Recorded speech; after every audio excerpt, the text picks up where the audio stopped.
ओम शांति। 1 दिसंबर 2022 के ईश्वरीय महावाक्य। पहले एक नज़र मुरली के मुख्य पॉइंट्स पर। बाबा ने कहा, तुम हो ज्ञान परियां। इस समय ज्ञान सागर में गोता लगाकर तुम मनुष्य से बदल स्वर्ग की परियां बन जाते हो। यही है सच्चा मान सरोवर। तुम्हारा सारा मदार योग पर है। यह राजयोग परमपिता परमात्मा के सिवाय और कोई सिखला नहीं सकता, इसलिए उनको योगेश्वर भी कहते हैं। इस राजयोग से ही तुम भविष्य में महाराजा महारानी बनते, परंतु अगर श्रीमत पर अच्छी रीति चलेंगे तो। ऐसे मत समझना कि प्रजा में जाने वाले को भी परी कहेंगे, नहीं। फिर बाबा ने कहा, सिर्फ मुझे याद करो तो पवित्र दुनिया का मालिक बन जाएंगे। सिवाय याद के और कोई उपाय नहीं। याद का चार्ट भी रखो और सेवा भी करते रहो तो बहुत उन्नति होगी। तुम अभी 16 कला संपूर्ण बन रहे हो तो खान पान भी शुद्ध होना चाहिए, साथ में मैनर्स भी अच्छे हों। कई बच्चे कहते हैं, बाबा योग नहीं लगता, माया विकर्म करा देती है। तो बाबा ने समझाते हुए कहा, बच्चे अगर विकर्म किया फिर तो बहुत पुरुषार्थ करना पड़ेगा। बाप का बनकर कोई भी विकर्म नहीं करना चाहिए, क्योंकि तुमने प्रतिज्ञा की है कि मेरा तो एक शिव बाबा, दूसरा न कोई। ऐसे बेहद के बाप से तो कितना लव होना चाहिए। और लास्ट में बाबा ने कहा, माया ही देह अभिमान में लाकर उल्टा काम कराती है। तुम जितना पहलवान बनेंगे उतना माया तुमको पछाड़ेगी, लेकिन तुम्हें महावीर बन स्थैर्यम रहना है। और अब सुनते हैं महावाक्यों को विस्तार से। मुरली का सार। मीठे बच्चे, योगेश्वर बाप आए हैं तुम्हें राजयोग सिखलाने। इस योग से ही तुम विक्रमाजीत बन भविष्य में विश्व महाराजा महारानी बनते हो। प्रश्न, विकर्मों से बचने के लिए कौन सी प्रतिज्ञा याद रखो? उत्तर, मेरा तो एक शिव बाबा, दूसरा ना कोई। एक बाप से सच्चा रूहानी लव रखना है। यह प्रतिज्ञा याद रहे तो विकर्म नहीं होगा। माया देह अभिमान में लाकर उल्टा कर्म कराती है। बाबा उस्ताद है, उसे याद कर माया से पूरी युद्ध करो तो हार नहीं हो सकती। दूसरा प्रश्न, अपने बच्चों प्रति बाप की कौन सी आश है? उत्तर, जैसे लौकिक बाप चाहते हैं कि मैं बच्चों को उच्च पढ़ाऊं, बेहद का बाप भी कहते हैं मैं अपने बच्चों को स्वर्ग की परी बना दूं। बच्चे सिर्फ मेरी श्रीमत पर चलें तो श्रेष्ठ बन जाएं। गीत, तकदीर जगाकर आई हूं। ओम शांति। मीठे मीठे बच्चे जानते हैं हम अपनी तकदीर बनाने यहाँ आए हैं। किसके पास? योगेश्वर के पास, सिखलाने वाले ईश्वर के पास। इसको कहते हैं राजयोग। ईश्वर योग सिखलाते हैं। कौन सा योग? हठ योग तो अनेक प्रकार का है, यह जिस्मानी योग नहीं है। सन्यासियों का तत्व योग ब्रह्म योग है, उनको ईश्वर योग नहीं सिखाते।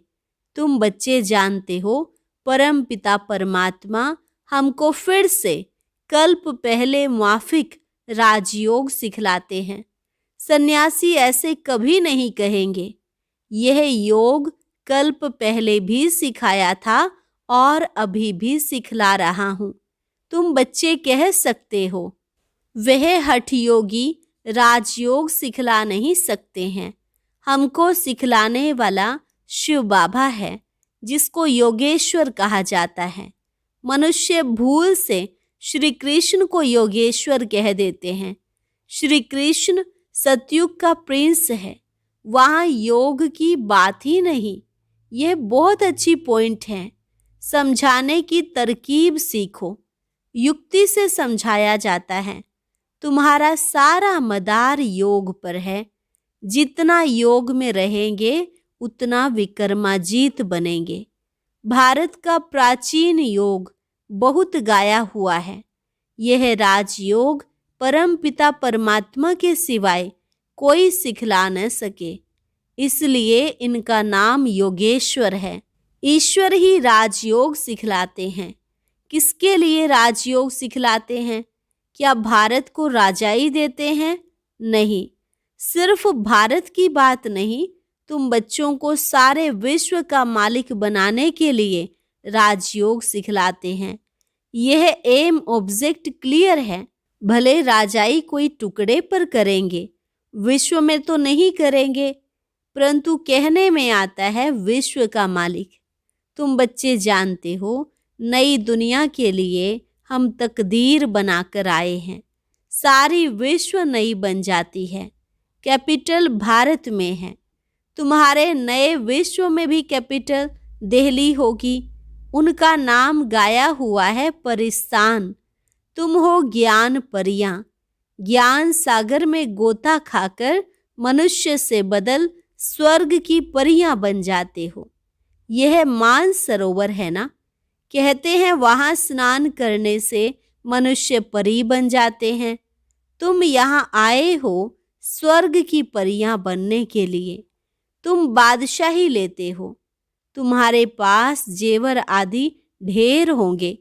तुम कहेंगे हम राजयोग सीखते हैं, जिससे हम भविष्य में महाराजा महारानी बनेंगे। परंतु अगर श्रीमत पर अच्छी रीति चलेंगे तो ऐसे मत समझना कि प्रजा में जाने वाले को परी कहेंगे। नहीं, श्रीमत पर दैवी गुण धारण करने हैं।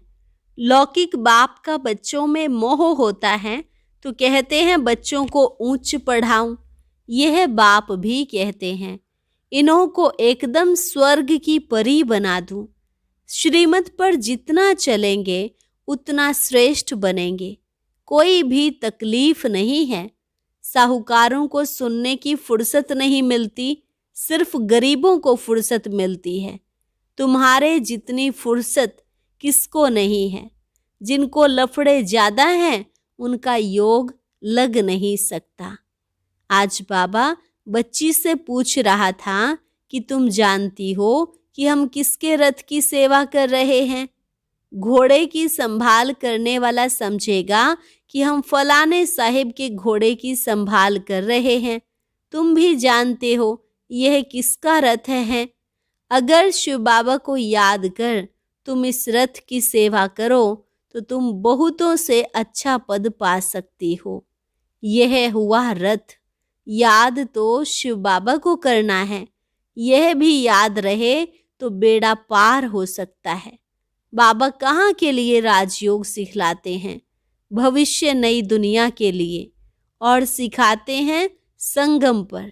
श्री कृष्ण कैसे राजयोग सिखाएंगे? वह तो सतयुगी राजाई में था, परंतु वह राजाई किसने स्थापन की? बाप ने। प्राचीन देवी देवताओं को ऐसा किसने बनाया? किसने राजयोग सिखाया? वह श्री कृष्ण का नाम लेते हैं। बाप कहते हैं मैं तुम बच्चों को अभी सिखला रहा हूँ। तुम तकदीर जगा कर आए हो भविष्य नई दुनिया में उच्च पद पाने के लिए।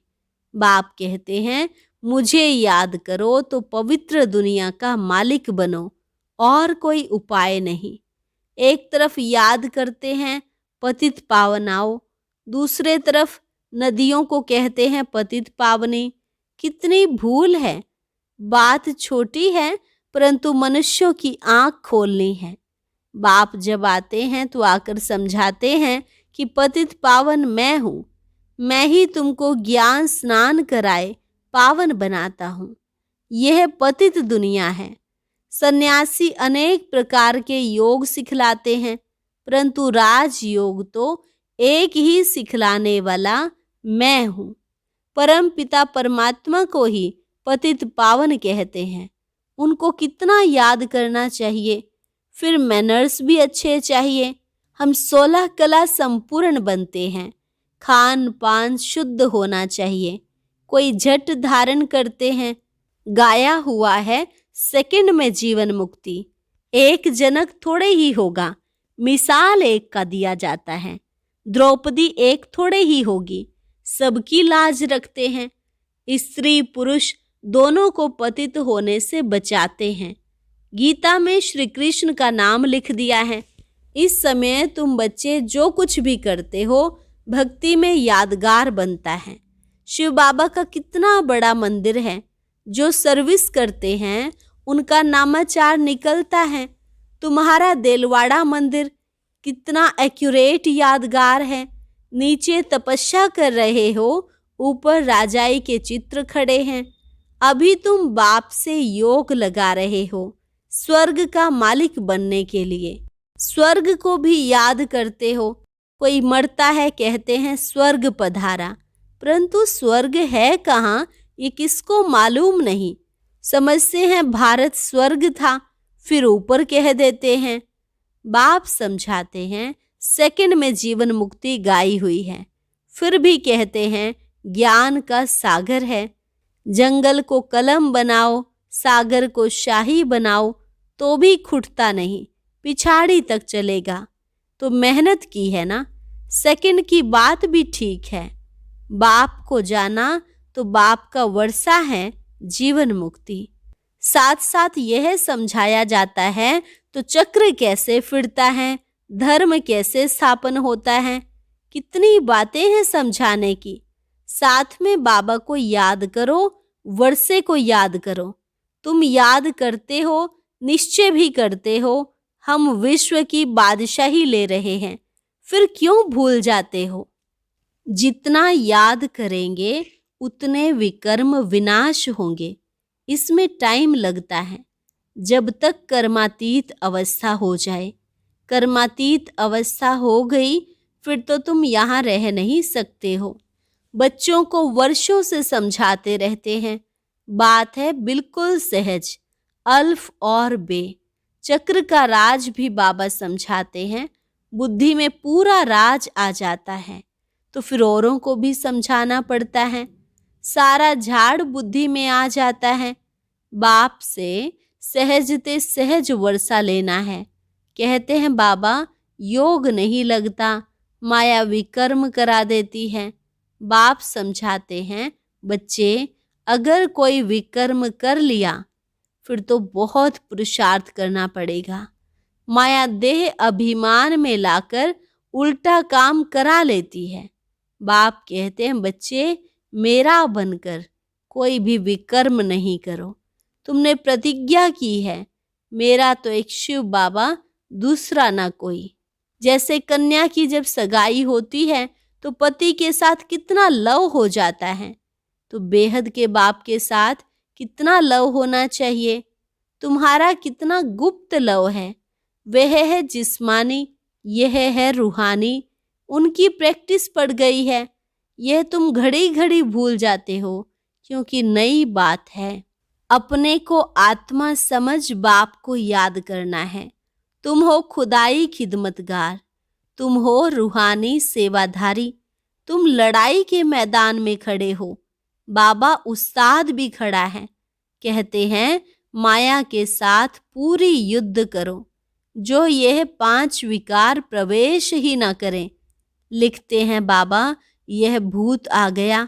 बाबा कहते हैं इन भूतों को भगाते रहो, ये तो अंत तक आएंगे और ही जोर से तूफान लाएंगे। अज्ञान में भी कभी नहीं आए होंगे, वो भी आएंगे। तुम कहेंगे वानप्रस्थ में थे, कभी ख्याल भी नहीं आता था। ज्ञान में आने से काम का नशा आ गया, स्वप्न भी आते रहते हैं। यह क्या? यह वंडरफुल ज्ञान है। कोई मूंझ कर छोड़ भी जाते हैं। बाबा बता देता है तूफान बहुत आएंगे। जितना पहलवान बनेंगे माया बहुत पछाड़ेगी। इसलिए महावीर बन स्थैर्यम रहना है, बाबा की याद में रहना है, कर्म में नहीं आना है। कर्म में आने से विकर्म बन जाता है। बहुत पुरुषार्थ करना है, खराब आदतें निकालनी हैं। अविनाशी सर्जन जानते हैं, यह बाबा भी जानते हैं। माया के अनेक प्रकार के विघ्न पड़ते हैं, यहाँ बहुत शुद्ध बनना है। चाहते हो हम सूर्यवंशी बने तो लायक बनना पड़े। यह है राजयोग, प्रजा योग नहीं है। तो पुरुषार्थ कर राजाई लेनी चाहिए। तुम युक्ति से, गुप्त रीति से कहाँ भी जा सकते हो। बोलो, हमको बताओ हम किसको याद करें जो हम दुख से छूट जाएं। भला कहते हैं भारत का प्राचीन योग वह क्या है? आप हमको राजयोग सिखला सकते हो जो हम राजा बने? ऐसी ऐसी बातें करते ज्ञान में ले आना चाहिए। तुम ऐसी पहलवानी दिखाओ जो एक ही बात से उनकी बुद्धि ढीली हो जाए। युक्ति वाले चाहिए। तब बाबा पूछते हैं, इतने सर्विसेबल बने हो? बाबा, बहुत संभाल रखनी पड़ती है। दुनिया इस समय बहुत गंदी है। यह भी एक कहानी है, द्रौपदी के पिछाड़ी कीचक लगे। इसलिए बाबा कहते हैं बहुत खबरदार रहना है। मूल बात है राजयोग की। किसको भी यह समझाओ कि यह राजयोग सिखलाया बाप ने है, नाम डाला है बच्चे का। दूसरी बात, यह सिद्ध करो कि गीता का भगवान शिव है, जिससे स्वर्ग का वर्षा मिलता है। तुम्हारी सर्विस है रूहानी। वह सोशल सर्विस भी जिस्मानी करते हैं। वह है जिस्मानी सोसाइटी, यह है रूहानी सोसाइटी। रूह को इंजेक्शन लगाते हैं, तब कहते हैं ज्ञान अंजन सतगुरु दिया, अज्ञान अंधेर विनाश। अब आत्मा की ज्योत बुझी हुई है। मनुष्य जब मरते हैं तो दीवा जलाते हैं, समझते हैं आत्मा अंधेरे में जाएगी। बरोबर बेहद का अंधियारा है, आधा कल्प घृत नहीं पड़ा है। आत्मा की ज्योति बुझ गई है। अब ज्ञान का घृत पड़ने से रोशनी आ जाती है। अब बाप बच्चों को कहते हैं कि मामेकम याद करो। ये श्री कृष्ण तो कह नहीं सकते, हम आत्मा भाई भाई हैं, बाप से वर्षा ले रहे हैं। अच्छा, हम कितना समय याद में रहते हैं? यह चार्ट रखना अच्छा है।